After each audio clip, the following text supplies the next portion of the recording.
আমরা কি জনগণের কাছে সর্বোত্তম ভাষায় সরকারের ভুলগুলি তুলে ধরতে পারি?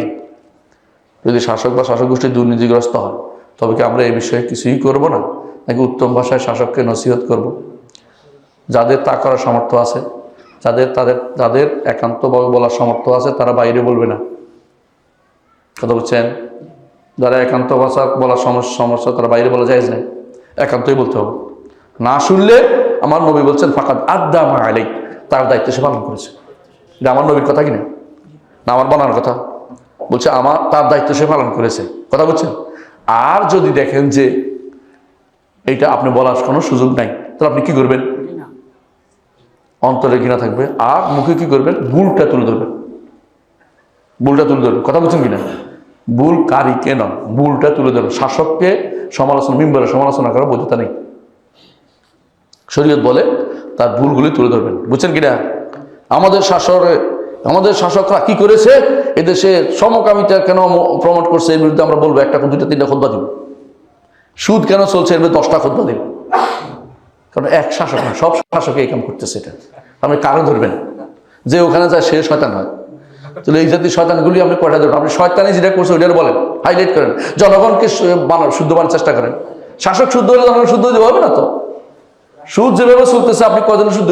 মানুষ মনে করতেছে না, গুনার কাম মনে করতেছে না। কারণ সুদী ব্যাংক থাকতো নাকি? সুদী ব্যাংকে যারা লেনদেন করে কি একজন দুইজন নাকি? কয়জন? কোটি কোটি মানুষ। যদি শুদ্ধ করার দায়িত্ব কে নেবেন?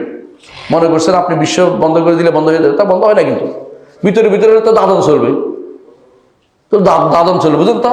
মানে একটা লোক আইন করে খাচ্ছে, একটা বেআইনিভাবে খাচ্ছে, এটাই তো পার্থক্য। আপনি যদি মানুষ ঠিক করতে পারি, আমরা কথা বলতে পারি, সাবধান করতে পারি, এগুলো হারাম হারাম হারাম, এগুলি কাজে লাগবে।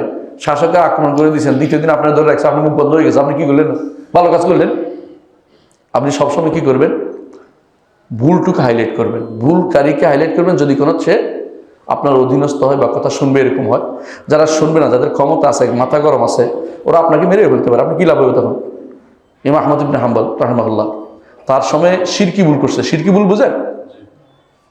শুধু সুদখোর ঘুষখোর আর মাত্তামিনা উল্টা পাল্টা না, শুধু শিরিক করতেছে কে? খলিফাতুল মুসলিমিন। আল্লাহর কোরআনকে সৃষ্ট বলা তো শিরক, কুফর, কোনো সন্দেহ আছে? বড় কুফর।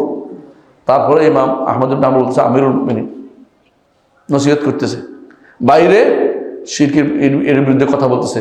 যে ব্যক্তি কোরআনকে মাখলুক বলবে সে ব্যক্তি কাফের, যে ব্যক্তি কোরআনকে সৃষ্ট বলবে সে ব্যক্তি কাফের বলতেছে অনবরত। কিন্তু সরাসরি নাম ধরে বলতেছে না ও কাফের হয়ে গেছে, এই মুতাসিম বিল্লাহ কাফের হয়ে গেছে বলছে, জীবনেও বলে নাই কোনোদিন। কারণ এটা তো ইসলামিক নীতি না। আপনি বুঝছেন? আপনি সংশোধন যদি চান, কোথায় সংশোধন হবে সেটা আপনি দেখেন। যেখানে আপনি বললেও কাজে লাগতেছে না, একান্ত বললে কাজে লাগবে, সেখানে বলেন। না হলে আপনি তাদেরকে উচ্চারণ করে বলাটা খারিজের নীতি। খারিজের নীতি যারা তোমাদের যুবকরা যদি থাকে, আল্লাহর কাছে তওবা করে মাফ চাই না, এটা কোনোদিন নীতি না। এটা সাহাবাদের নীতি ছিল, তবে নীতি ছিলই না এটা। কথা কি বুঝছেন? কিন্তু যদি এরকম কেউ ক্ষমতাবান ব্যক্তি হয়, যার কথা সবাই মেনে নেয়, একদম মানে, তো তার উচিত তখন তাকে যে এটা বলা। যেমন কে বলেছেন? আবু সাঈদ খুদরি রাদিয়াল্লাহু আনহু। কথা বুঝছেন? কারণ তার কথা এমন ব্যক্তিত্ব, যিনি মদিনা, যারে কেউ খলিফা ছোঁয়ার মতো ক্ষমতা রাখে না, আমিরের কথা বলার ক্ষমতা রাখে না। এই জন্য তিনি বলছেন যে তুমি এটা করতেছো, নামাজ কিন্তু শেষ হয়ে যাচ্ছে, টাইম শেষ, জুমার নামাজ তো ওয়াক্ত শেষ, তোমার এই সমস্ত শোনার জন্য বসে নেই আমরা। তারপর শেষ করেছে, কিছু করতে পারে নাই। বুঝাতে চাচ্ছে এটা যে এরকম ব্যক্তিত্ব কে আছে এখন? যদি এরকম ব্যক্তিত্ব নেই, আমরা চিনি ভুটে কিছুই না। এরকম ব্যক্তিত্ব যারা ছিল তারা কিন্তু এটা কয় না, তারা কিন্তু আপোষ করে চলে, আর আমাদের উপর দিয়ে আগুন লাগাই দেয়। আপনি কেন বলেন না, ও কেন বলে না? হ্যাঁ, আমি কি হয়ে গেলাম যে আমার বলতে? কি আমি সর্বোচ্চ ইউনিভার্সিটি একটা প্রফেসর, কত হাজার হাজার প্রফেসর আছে, কি কামে লাগে?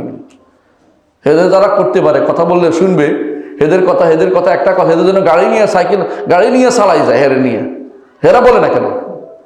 হেরা কুল রক্ষা করে বসে থাকে কি, আমার অমুকে তো ইসলাম, অমুকে ইসলাম, অমুকে ইসলাম, বুঝছো? নাম তো আগে পিছিয়ে লাগাই ইসলাম বানিয়ে দিয়েছে। এদের রক্ষা করার চিন্তা, জমি পাওয়ার চিন্তা, মাদ্রাসা করার চিন্তা, এই চিন্তা বসে বসে আর কিছু বলে না, হক কথা বলে না। কথা বুঝছেন কিনা?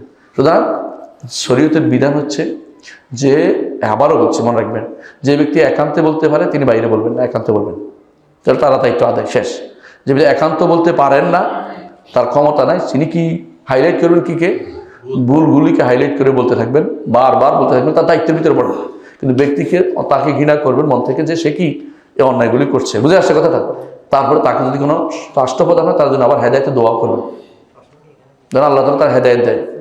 যদি আমাদের শাসকরা ভালো হয়ে যায়, আমাদের ক্ষতি আছে, তো এটা আমাদের এটাই চাই, দোয়া করবো আল্লাহ যেন তাকে হেদায়েত নসিব করে। দোয়া না হেদায়েত না হলে তো কি হবে আল্লাহ জানে, আমাদের দোয়া কবুল হবে তো এমন কথা নাই।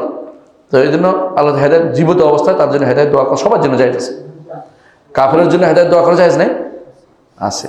তাহলে যদি কোনো আপনার শাসক যদি কোনো আপনার কাছে কাফের হয়, হেদায়েত দোয়া করেন, আল্লাহ যেন তারা হেদায়েত দেয়, তাহলে ঈমান আনে, সমস্যা কি? এটুকু তো জায়েজ।